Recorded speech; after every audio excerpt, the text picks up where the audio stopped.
Mage boosting is dead in TBC anniversary. Mage boosting has been nerfed for the Burning Crusade anniversary, and today I want to talk about how it has been nerfed, how this might impact you, and just showcase some video clips of the nerf as well based on the TBC PTR. Okay. It might be time for you to start leveling a Paladin just like I'm doing right here, because Paladin boosting looks like it might still be possible to a certain degree, but even Paladin boosting as well has probably been affected by a little bit. So your boosting strategies in Stratholm, for example, they might be affected by this as well. Okay. Either way, let's get into it. So first off, let's take a look at this clip right here, which is also from the PTR at the moment. And as you can see here, the mobs can currently be slowed, but you will see after the second cast of Blizzard, they will no longer be slowable. And then they will start moving at, well, they will just start moving at regular speed, but also they will speed up over time, and if you use a certain evade spot, the mobs might teleport to you. So basically, you can no longer infinitely slow down the mobs and use mage boosting or mage farming in that way, which will not only impact your boosting, by the way, but if you had any solo farming like strategies as well for solo farming slave pens, that will be very different. I mean, I think obviously it's to circumvent people from boosting bots and like selling all those things and stuff like that, right? Boosters are down bad.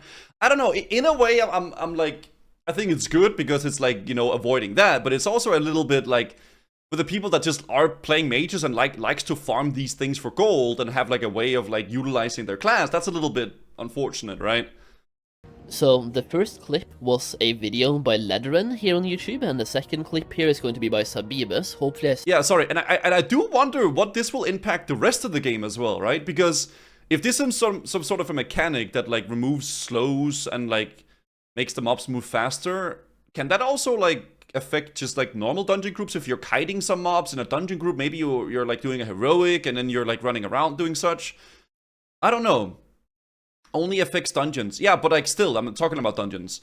All the changes Blizzard put in to stop mages always makes the game worse for normal players. Yeah, that's what I'm worried about, right? Because yes, obviously, I don't like boosting. I think that's bad, but it will also have like a ripple effect upon other things as well in the dungeons, right? Said their names correctly. Either way, there will be links down below in the video description.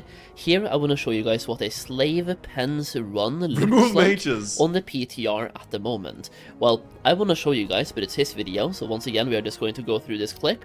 And I don't think everybody cares about the pulley here, so we're going to go and skip through towards the middle here, where you actually enter the actual boosting place, right? Just to show you guys that as well, so you know everything about the pull and how that works, because getting here is going to be not any different really. You can see once again the mobs are slowable at the moment, but the slow effect will go away over time. So for now, they are slowable, but in a second they will no longer be slowable. However, for this part of the pull, that doesn't really matter too much. Well, it kinda does, but as you can see here, he's trying to slow down these last bug strokes to be able to like, well, slow them down and start the pull. Stack them up, they basically. simply cannot be slowed. Dude, he has the most Swedish accent. I cannot get over it. This has to be Swedish accent level 100. This right here will... It's not Swedish, that's Norwegian. Same thing, guys. Impact your ability to, for example, group up the mobs, even though there will be some possibilities to maybe do so, but also damage them down. They will not be able to be slowed, they will eventually start speeding up as well to move faster towards you, and it's just going to make boosting not work, right? Even farming as a mage is no longer going to work, and as he's going to show you, if you go to the evade spot, the mobs will teleport to you, and you're dead. So if you go to any evade spot to reset or anything, it's over. It is a game over. As you're about to see, like literally... Dude, this will for sure have impact on the rest of the game. It definitely does. Like, it must have. Because, yeah, I mean, obviously, like, I'm not a big fan of, like, the boosting and people selling boost and all that stuff, but... It kind of sucks for the people that are playing mages that like having this for like, I don't know, whatever solo gold farm or like whatever. It definitely has a ripple effect, I think. Like the second he went to the evade spot, the mobs, they just teleported to him and it's game over. For the slow effect as well, usually for the first 20 seconds of the pull, you can slow the mobs normally, but after 20... Wait, so after 20 seconds, you just can't slow mobs? There's no way it... What? 30 seconds, they will no longer be slowable.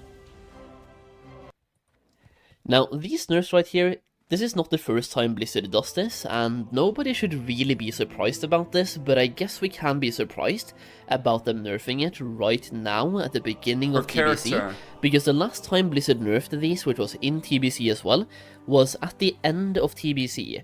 You can see this right here is a post on Wowhead from 2022 in July. This is basically 2 months before Wrath of the Lich King Classic came out, so literally only the end of the Burning Crusade.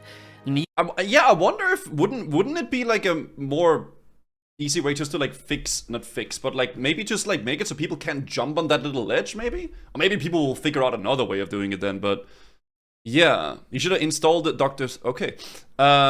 There might be a mechanic we don't see yet. Maybe like the mob has a successful melee, it can be slowed again. Yeah, maybe like it changes whenever you're more people in the group. But then again, then you can just have more people in the group when you're boosting. People will always find a way around things. Yeah, but I'm not sure if I'm a big fan of this. New anti-boosting mechanics from enemies inside dungeons on the Burning Crusade Classic. Some new anti-boosting mechanics. These are basically everything that Blizzard has in place right now as well. So let's go through those. Enemies inside Stratholme are using knockdown stunning paladins. This stun is working through Divine Shield and free action potion. Enemies are teleporting to mages inside Shadow Labyrinth after being slowed and rooted a certain number of times. Enemies inside Maraudon become immune to all slow and root effects after a certain amount of time, similar to how it functions on Season of Mastery realms. Many dungeons have mechanics to stop mages and paladins from boosting. More examples are coming in, using ledges in the walls to kite and to reset mobs. We'll also have them teleporting to you with some images showing you exactly how this works as well. Yeah, okay. So here's a blue post. Let me just read the blue post. Yeah. Beltram says boosting has got out of hand on dungeon on Anniversary Realm. So many mafias present as well. Needs to be pointed out. Yeah, I mean it is definitely a very, very prevalent like issue for sure. One of the most. But I just wonder what the ripple effects will be for the rest of the game, right? Like for dungeons and stuff like that, because dungeons are, especially for TBC, a really, really big part of the content, right? So you wouldn't want that to be changed. Common pieces of feedback we have received and observed ourselves. Why use the term mafia? Because that's what people use. It's like a mafia. That's it. In our adventures. It's always been the term for it. Concern about pervasive sales of dungeon boosting services in the game. It often overpowers chat with advertisements and makes certain channels hard to use for their intended purpose. It's also no secret that the gold from many boost groups is used for illicit activities such as RMT, real money trading, as much of the gold that players pay to boosters is then sold for real money back to players. That's kind of crazy, by the way. Yeah. Now that we have seen the final major content release of Burning Crusade Classic, we will soon adjust the behavior of creatures in most dungeons, including the new dungeons coming in Wrath Classic as well, to make it significantly more difficult to endlessly snare and kite enemies. This next one is important, by the way. Additionally, we will implement a reduction to group experience earned when there is a large disparity between player levels in the same group. I feel like maybe wouldn't this just be enough though, in a way? Like, instead of changing the like core mechanics of the dungeon. Alright? This means spell cleave groups are dead. It does. I don't know all the implications that this would have with the rest of the game, obviously, but I feel like something like that might be enough, right? In a way. Okay, that's basically everything you need to know. Everything else here doesn't really matter too much, but yeah. Changes have happened to mage boosting on TBC, and just ban bots and RMT. I mean, that would be great if that's the route that it would take down, right? But I feel like this just seems like a plaster on it, right? And then like, oh, now it's fixed, right? But there will probably be other ways that they're gonna go around it. Right here, as they say here as well, this was in the last final major content release of Burning Crusade Classic. However, this time around we have it plaster? From the start. Isn't that what you say? And I think it's fair to say, people are not super happy about it. It literally affects everybody who's in the boosting business right now. People that are leveling mages, people that had plans to do Shadow Labs boosting, Slave Pens boosting, Paladin boosting, or even solo farming for themselves inside dungeons, they are currently not happy. It kind of does suck in a way when you start to limit the way that people can play the game. I know that it's a big issue with obviously the boosting, like on anniversary, like it has like a bad effect on the game and shit. But it does suck that like, oh, now you can't do this thing that you were able to do for such a long time, right? It's also once again a knockback mechanic for paladins to worry about as well in Stratholme, right? As we just saw in the post, the knockback mechanic, the knocking down mechanic, I mean, for paladins, stunning them for 2 seconds. It is worth noting that even in TBC, there was a workaround for this, so paladins will still be fine. But it does add some, like, hurdles that you have to jump through in order to be able to farm and to boost. Boosting is basically dead from this alone, and you might be wondering, why would Blizzard do this? Yeah, Gasmatron says, I'm okay with them killing spell cleave. It will be easier to make groups for most normal players and should stop people cherry-picking classes for leveling purpose. You are a little bit delusional if you think people will still not cherry-pick classes. People will, there will just be a new meta where people are gonna be like, oh, well, now we will just do this instead, and then that'll be that, right? It'll still happen. Like, it's not like that's gonna, because players will always find the path of least resistance in terms of what's the most efficient, what's the fastest, and they will do that. There will always be a meta that people will follow, and that's just how players are, especially in like MMOs. Nerf boosting and after they paid boosts, I don't know. And in my opinion, it makes complete sense. Let's talk about a certain blue post that was found like forget it's classic. It's not just classic, bro. People will do that in every single game. Found on Wowhead, and a blue post by Blizzard themselves.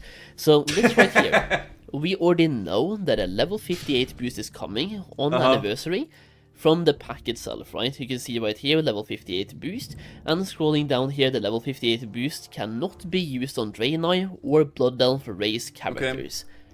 That being said, before the announcement of this came out, WoW had also data mined. In addition to these bundles, it also appears that players will be able to purchase separate character boosts as well. Okay, so you can't boost through mages, but you can buy the boost through Blizzard. Yeah, go directly to the source, right? These might not be here at the beginning of TBC or in the pre-patch. Actually, I'm gonna say this. These might not be here in the pre-patch, but when the TBC comes out, I am fully expecting this to be here. I mean, so Blizzard is nerfing mage boosting and paladin boosting to make leveling a worse experience and take more time, so they can sell more boosts. It's a business. The move itself is like basically inspired by business. Nerf leveling, make leveling harder, take more time, sell more boosts. Yeah. Neon says, I don't understand why this guy's so mad about Blizzard selling boosts. That's the way they make money and they provide content to us. You realize you're paying a subscription for the game, right?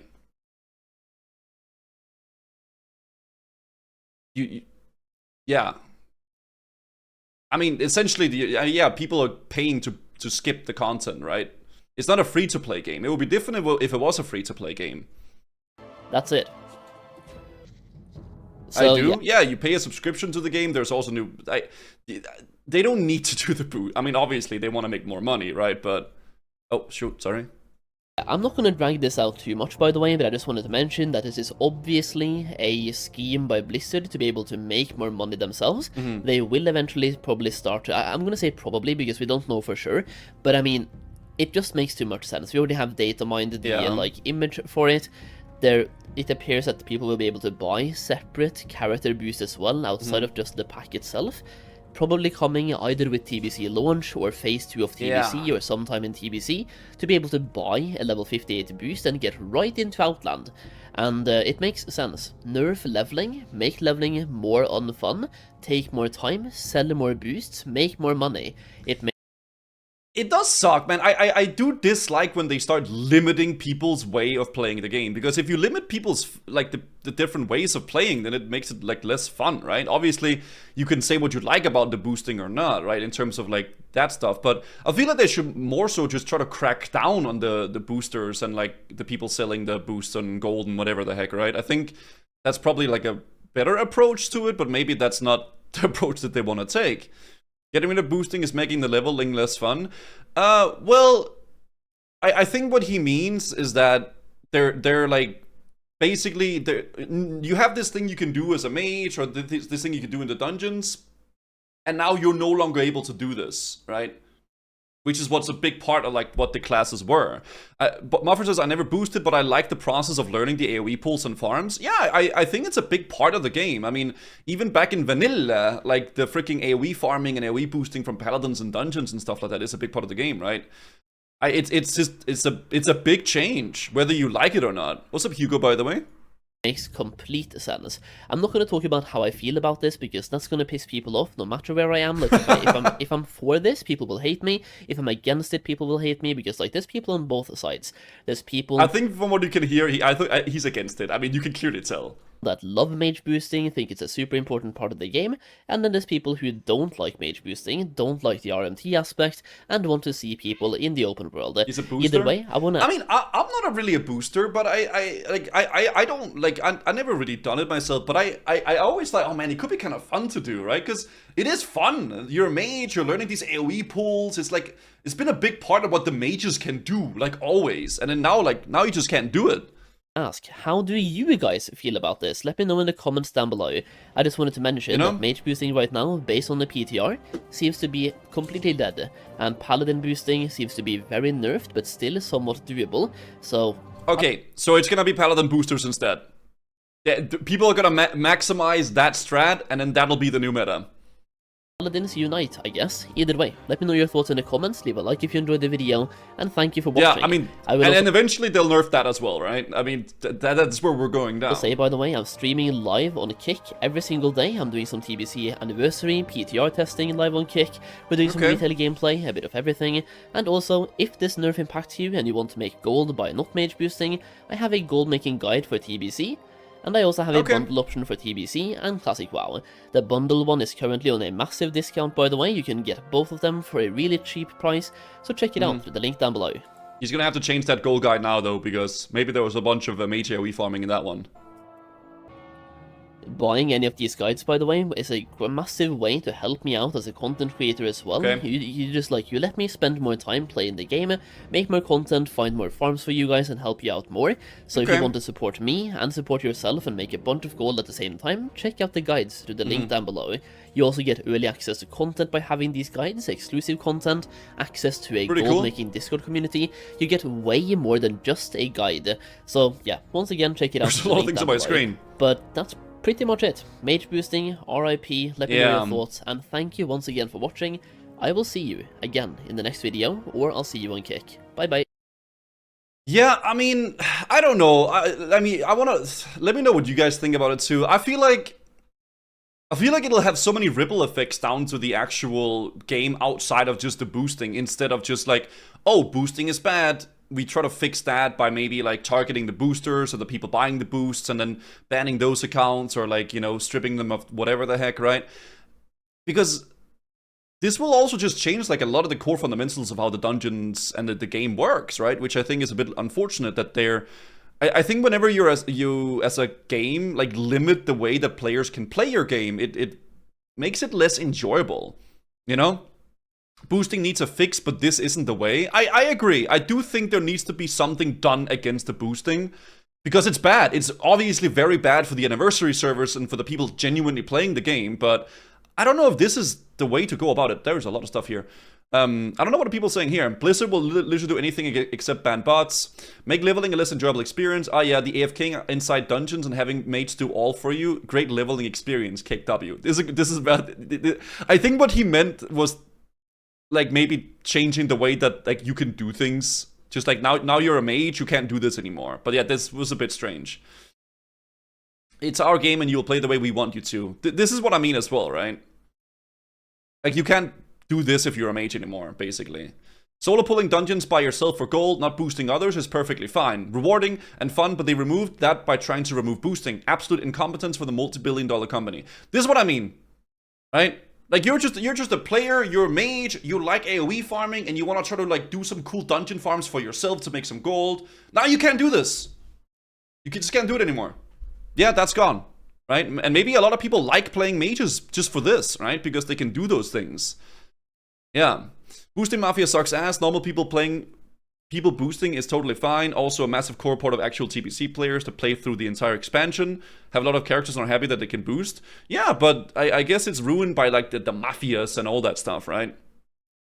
I agree, but this video's tone was more towards my boosting is gone. I can see that. I do agree a little bit with that. Like, but even me as a non-mage player, I've played with the thoughts as well. Like, man, it could be kind of maybe be fun to like have a mage to do like some dungeon farms and stuff like that, you know? Regardless, guys, check out Solheim. I mean, let me know what you guys think as well about it. Like, I think they should do something against this boosting, but I don't know, man. This feels more restrictive towards general players than it is to like maybe fixing the core issue at hand.